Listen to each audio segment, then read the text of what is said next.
year ago was a boomer, today's is a Gen X. Let's show them the attributes. Who are they? The GIs. They're the oldest living generation. They all live the same, current living, yeah. They like firm leadership, do your civic duty. They don't like wimps, whiners, or slackers. Their hero was Superman. In their last term, the hero was Superman. Today it would be Incredibles.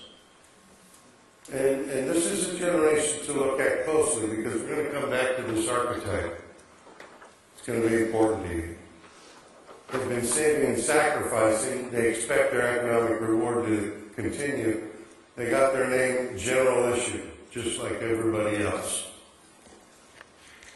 They like to look like each other. If you recall, in the 50s, we had row after row, street after street of all homes that looked the same. Us today would go, who would ever I want my home to look different than everybody else's home. I'm a boomer. Back then, they all wanted to look alike. They all wanted to be part of the team. The silent generation, just over 67, 68 years old today and older. When they started graduating high school, it was 1949. They called them the gray flannel generation. 49 is taking no chances. They were the managers. They were absorbed with the techniques and the desirability of making business more efficient. They were interested in the system rather than the individual. And if you mention process, for instance, in some kind of a program or a fundraising letter or an appeal, they perk up and they say, oh, process, that's me, and they'll see it. One of the keys to this generation, and it's not just generational behavior, it's you use 14-point type or larger. A lot of the type today is very small, and not only silents can't read it, but boomers. And it's a sans serif font. You avoid pastel colors, any colors of the blue and green spectrum. You use high contrast colors, no gloss finished paper. You avoid clutter and any reference to ages. Learn what was popular in their time and use that to your advantage. In any type of programming, you slow down, use 60-second ads, and use lots of pictures. In audio, use a deeper resonant tone because they have a problem hearing the high pitches. And especially in grammar, in your written format, the difference of this generation is, this is what we call the pre-Hey Jude generation. They do not like post-Hey Jude English. You do not use post-Hey Jude English. Rather, you don't. So, each one of those little nuances is a little bit different. Very important. The boomers. If you got it, flaunt it. They like leading vision. They have an aversion to Gen Xers for anybody opposed to their values. Sound familiar? In fact, yeah. So, I had a Gen Xer one time. I said, first of all, you have to realize, boomers aren't going to die and get out of the way. Get used to it. Now get back to the program. They're passionate about their beliefs. They're nostalgic. The 50s, they like them because they made them feel safe. They're moralistic. They like to be right. They're helping society find their values. That is left or right. Okay? It can go either way. And they're very strong about their beliefs. Before I move off of boomers, a lot of the same techniques apply to boomers that apply to silent generation, but use retro and use boomer music. And we'll get into more of that later. We're going to show you examples and everything so that there's no question for you. Whatever. Geez, I have a Gen Xer up here. They like chewing, big, individualistic. Can I have Friday off? Can I bring my dog to work? You cannot bring your dog to work. You're a boomer. They don't like corporate culture, getting up in the morning. I know a Gen Xer get up at 6:30 and he answers his email and go back to bed. And they're hard-headed, sometimes individualistic, arrogant. They've been described as a generation wearing shades. That works for boomers. They get their privacy, we get to see our reflection. They've been described as slackers, cynical, realists, and survivalists. They love experiences, and they know nothing's perfect in this world because they've been getting that into the stick all their life. Now, I want to point out, this is a good point to make something clear to you. Every generation has the traits that they have. However, what we're talking about, our job is to tell you what 1 million people are going to do tonight. I can't tell you what any one of you are going to do, but I can tell you what 1 million of you are going to do. Now, give you an example. That description of Gen Xers, I could add that they're known as the non-voters. Only 29% of Gen Xers vote, but 29% of them do vote. So there are differences. 21% of Gen Xers are conservative. So, but the majority of them are known as not voting and not conservative and things of that nature. So don't think that because you feel that in any one of these groups that you're different than that. We're talking about the preponderance of a generation. I had a guy who was a Gen Xer one time come to me and asked me how he got boomers. And I said, well, first thing you have to understand is boomers don't like black. Therefore, he had to remove all of the black out of everything that he did. And then he came back to me with the mail pieces, and I had told him how to design it for boomers. And I said, what do you think? And he goes, doesn't do a thing for me. And I said, great.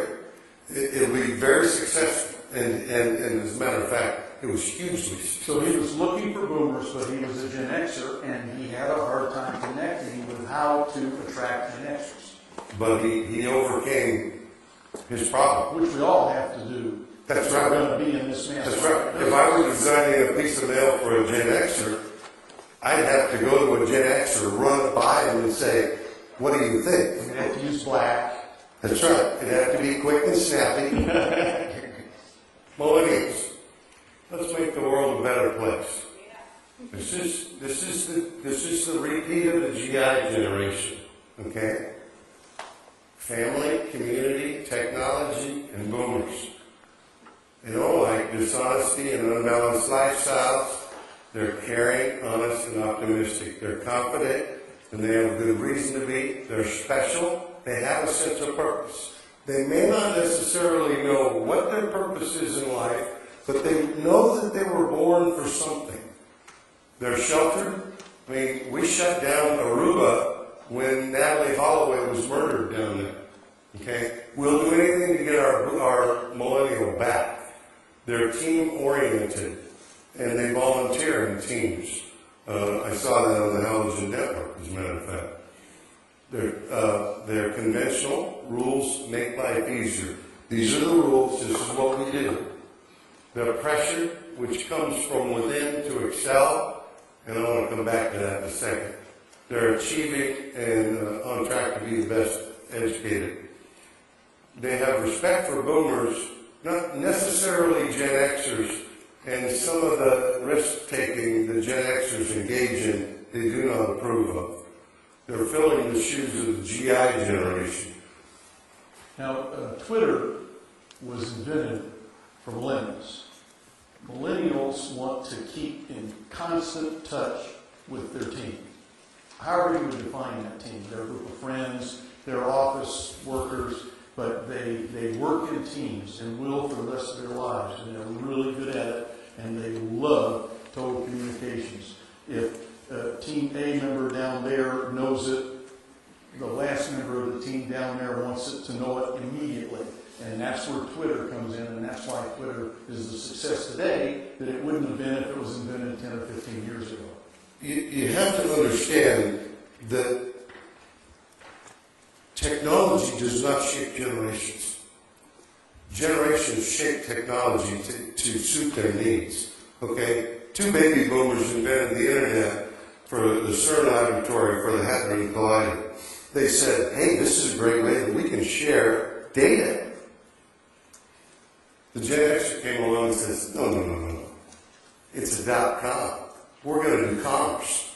And the millennial comes along and says, this is how we communicate with our team member. They have their own set of issues and concerns. Let me show you an example of how to deal with them.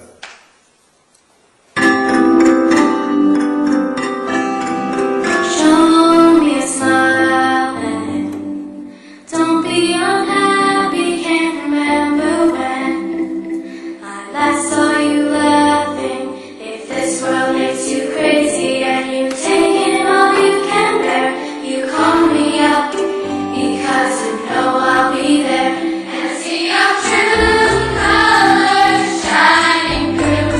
I see your true colors, and that's why I love you. So don't be afraid to let them show you're beautiful like a rainbow.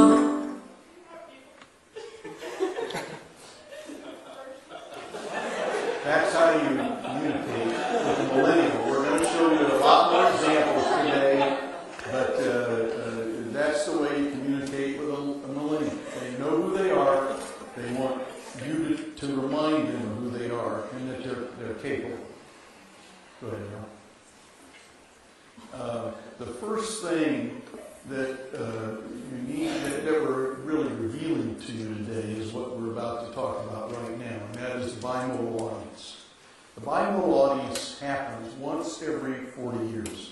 It happened between 1968 and 1980, and it's starting to happen right now. The bimodal audience is the ability to attract 2 different generations with the same message, and it's not normally possible. And we're going to show you examples of how you attract each one of the generations. But what you need to understand is that the boomers and the millennials pretty much agree on everything. And they are the first bimodal audience in 40 years. Now, the last time we had a bimodal audience, it was the GIs and the boomers. The GIs were an elder and the boomers were coming out of youth, and they pretty much agreed on everything. So this is sort of the reverse. The boomers are elder and millennials are coming out of youth. And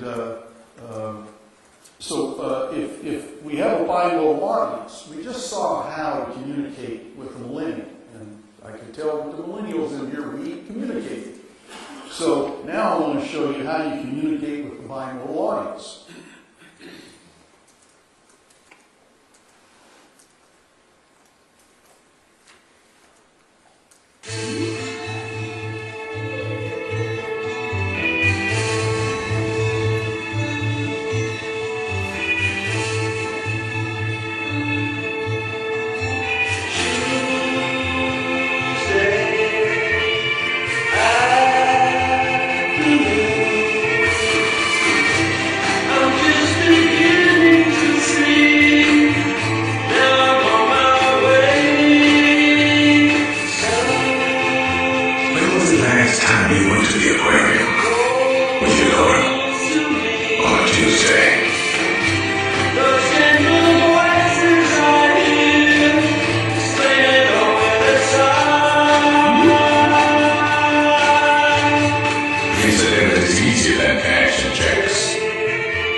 More people will go explore with Visa.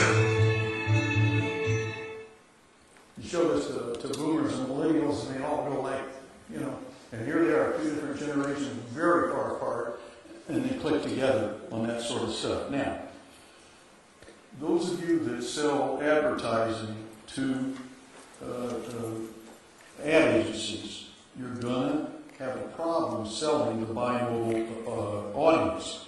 And we're going to tell you later some of the reasons and some of the ways you overcome this, but I want to make you aware of it now, that you will have trouble selling to bimodal audience, and it must be addressed to successfully sell TV spots or ad or anything of that nature. The reason is that ad agencies think a bimodal audience is a particular, the ad agency thinks that the audience they're looking for has a particular image. And that image is 18 to 49, and that older buyers have set their buying habits and cannot be changed, so we don't want them anymore. This was correct for the GIs. It is now totally incorrect as it comes to boomers and millennials. And you'll need to address this. And it's what we call the gatekeeper. The gatekeeper is likely to be a Gen Xer, likely to have been taught by people before them, here's your audience, and here's what you're looking for, and here's what you need to deliver, and it's 18 to 49. And we're going to show you why that's all changed economically and why that's different. But you're going to find a lot of people not understanding this, but now you're going to be able to explain it to them. Let's take a look at some of the real facts. Boomers remain young-minded, and they are changeable. They have the most amount of money, and they will spend it before they die. Boomers have more money to spend on the younger generation. Than the younger generation. Okay. Ask any Gen Xer who's got a millennial daughter, like our daughter, they never did that for us. Well, they make co-purchase decisions. Millennials do not make a decision without consulting their boomer. It's a phenomenon that's totally changed. Boomers didn't talk to anybody. Gen Xers didn't talk to anybody. In fact, don't ever trust anybody over 30 was the slogan back then. So it's quite a change to have these young people. You know, my niece and nephew call my wife and I on the phone all the time for advice and just totally irritate their Gen X parents. But millennials want to hear what a boomer has to say about this before they decide it. And so what you're seeing, and you will see more advertising, where you see the young person consulting with the older person, and they decide to buy whatever, Tide, whatever, because that's the changing generation, the buying generation that we have now. Therefore, having a bimodal audience on the network can offer the ad agency a changeable buyer with money, and the younger audience, the millennials, who co-purchase with boomers. And they co-decide everything, college, everything. Procter & Gamble, who's always been a leader in this, you remember I hired my first market research people from Procter & Gamble, and these days we share information and share people and share help. Procter & Gamble went to NBC and did a deal where they're targeting boomers. The reason they're doing that is because of their spending power, the boomer spending power. They are a third of the current population, boomers are, and they represent something like $1 trillion a year in spending.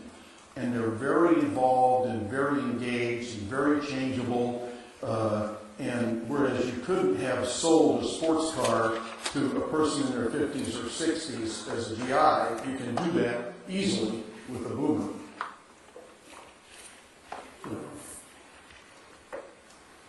These cultural shifts happen together that we talked about, the other cog in the wheel, so to speak. Each generation enters a new phase. It changes the culture. They're called turnings, okay? 4 turnings equals 1 complete cycle of about 80 to 100 years. Let me just say, so now you understand there are 4 generational types that have 4 sets of values and characters. And we hopefully have established that. We'll show you a lot of material later on, audio, visual, and so forth, to drive that home. But for now, all you need to know is there's 4 of these types that keep coming back and keep repeating themselves, and they have the same characteristics. Now what we're going to show you are what's called turnings. Turnings are cultural changes in our society. And as Darryl said, it's not important for you to know whether it's generations that change the culture or culture that changes the generations. It's just important that you understand that these generations, as they appear and get older, change the culture. It's easy to think of it like spring, summer, autumn, winter, okay? Well, the point is, we've seen spring, summer, autumn, and winter, but we haven't seen the previous cycle of these turnings because we weren't here, and those that were here are all gone now. So there are things that we're telling you today that you have no way to learn without us explaining them. First turning is a high and upbeat era of strengthening institutions, weakening individualism. Second turning is an awakening, a passionate era of spiritual upheaval. Third turnings are an unraveling, strengthening individualism, weakening institutions. When the old civic order decays and winter comes, it's a fourth turning, a crisis, a decisive era of spectacular upheaval driven by a defense of values. And we'll get a lot more into this, so let's just go right into the cycle so they can see that, Darryl. First turnings, I'm just going to give you an overview. We're going to look at this in an expanded format, as much as I like data. First turnings are a high, second turnings, the awakening, third turnings, the unraveling, fourth turnings, the crisis, and they kind of go charted over a 500-year period, a big picture overview. First turnings, American high, Reconstruction, Gilded Age, era of good feelings back in the 1700s, 1800s. The American high was post-World War II, Truman and Eisenhower candidacy. America was just done with the war. Everything was rolling. We were building everything. We've seen it before. Reconstruction in the Gilded Age, post-Civil War, building railroads, mine. We were rolling, and it was west. After the Civil War was a fourth turning, we went into a first turning, and we built railroads like crazy all across the country. It was the culture of that particular high. Before that, the era of good feelings, post-Revolutionary War. So this would have been 1790 to 1822. We were pushing back the wilderness at that point. Second turnings, the consciousness revolution, third great awakening, transcendental awakening. We're not going all the way back, but campus riots, tax revolts, Vietnam War protests, counterculture, violent crime, family breakup. We've seen it before during the third great awakening. The Haymarket riot, student missionary movement, new woman feminists. We've even seen it before that. The Transcendental Awakening. When you look back in history, all these things seem to have beats. And they're always similar beats to the previous time. Third turning is an unraveling. Culture wars. World War I prohibition, sectionalism, individualism and pessimism, growing violence and incivility, widening inequality. We didn't trust the institutions. We feared that the national consensus is splitting into competing values camps. Everything's coming apart, and you can't really say why. We've seen it before. Prohibition, rapid technological change, celebrities with big egos. If you were to describe the third turnings, it would be, show me the money. And we just have been through a third turning. The last 20 years, we have been in a third turning. So you recognize a lot of these things that are being said here, because we just went through it.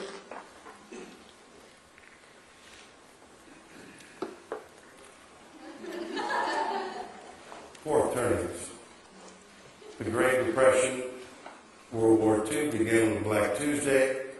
After a 3-year economic freefall, the stock market didn't get back to where it started until 1954. The Great Depression triggered the New Deal. It culminated with Pearl Harbor and D-Day, the invasion taking Berlin and dropping the 2 bombs on Hiroshima and Nagasaki. We've seen that before. The Civil War began with a presidential election that the many Southerners interpreted as an invitation to secede.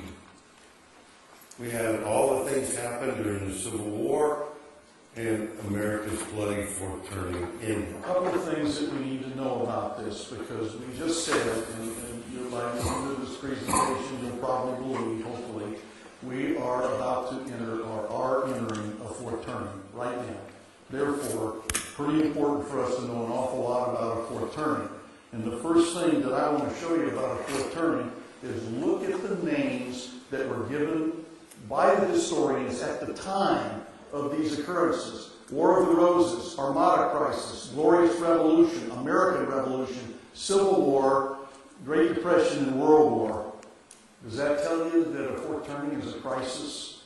And if we're about to enter one, we better know everything we can about it. So let's go look a little bit at the fourth turning. When did they happen? They happen when the artist-adapted type, today's silent, is moving into late elderhood. That's happening. The idealist prophet is always going from midlife into elderhood. That's happening. They begin transferring their values. The nomad reactive, today's Gen Xers, are always 22 to 43, going into the 44 to 65 range. That's happening. They're testing their values. And the hero civic is always going from youth into early adulthood, and they're acquiring their values. This is the way this alignment has happened 6 times over 500 years. Therefore, we knew when certain things started happening, there you go. We know we're there.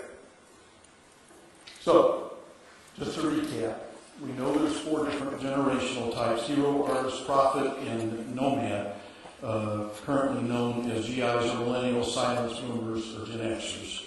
They cycle over and over and over with the same personality every time. Each of the cycles is 20 to 25 years for a generation, so 4 cycles is 80 to 100 years. Their behavior throughout the phases of their lives can be totally predicted. Now again, not predicted on an individual basis, but we can tell you what a million will do. And we've tracked this back for 5 centuries, and we can prove all of this data. Now, we want to take a quick break, and when we come back, we're going to tell you what all this means to you.